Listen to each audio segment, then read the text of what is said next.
सम्पूर्णमा नमस्ते। आज म बिस्कुट बनाउन गएको छु।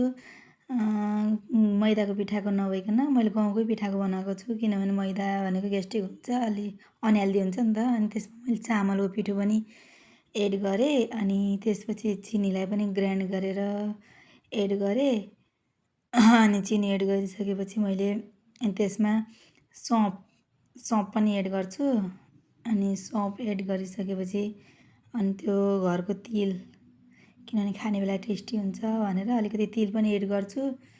अनि तिल एड गरिसकेपछि अनि मैले त्यो खाने सोडा अलिकति, किनकि यो बिस्कुट हल्का फुलोस् भनेर थोरै एड गर्छु। अनि त्यसपछि त्यसमा मैले सुजी पनि एड गरेँ।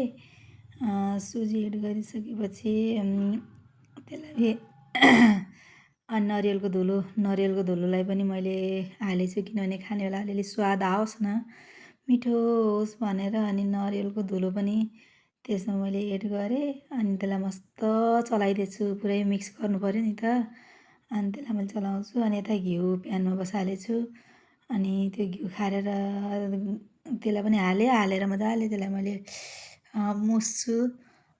मुस्नुभन्दा अगाडि मैले घिउ अलिकति हालेँ। अनि मैले दुध पनि एड गरेछु, तर दुधको चाहिँ भिडियो देखाएको छैन। अनि त्यसपछि अनि अलिकति दुध हालेर अनि मुसेँ। अनि त्यसपछि तातो पानी हाल्दै मुस्दै गरेँ मैले पिठो।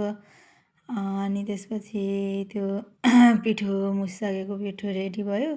अनि त्यसलाई मैले केही समय, लगभग आधी घन्टा 1 घन्टा जति मस्त प्लास्टिकमा प्याक गरेर, पोलिथिनमा प्याक गरेर अनि मैले राखिदिन्छु कि यो मजाले भिजोस् भनेर। अनि त्यो 1 घन्टापछि मस्त यो भिजिसकेको छ, पिठो कति राम्रो भएको छ।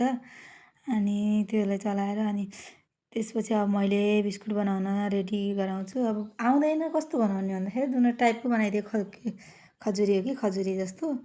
अनि त्यसलाई मैले मन्द आगोमा मस्त त्यसलाई पकाएँ। अनि पकाइसकेपछि फाइनल्ली मेरो रेडी भयो बिस्कुट। अनि के बनाऊँ भयो। अनि 2 प्रकारको बनाएको छु, त्यो बनाएँ, यस्तो खालको बनाएँ। अनि त्यसपछि अनि बनाउँदै झ्याउ लाग्यो। अनि अर्को त्यत्तिकै बिस्कुट टाइपकोमा पनि अलिकति मैले बनाएँ। यति भयो बनाएको छु। अनि यति भएपछि अब 2-3 दिनलाई नास्ता ढुक्क भयो, टहरो है नास्ता। बुच्चीको बाबालाई एकदम नास्ता चाहिँ अब बाहिरको भन्दा यस्तै मनपर्छ नि त। त्यही भएर अनि मैले चाहिँ यो खास गरी नास्ताको लागि बनाएको हो।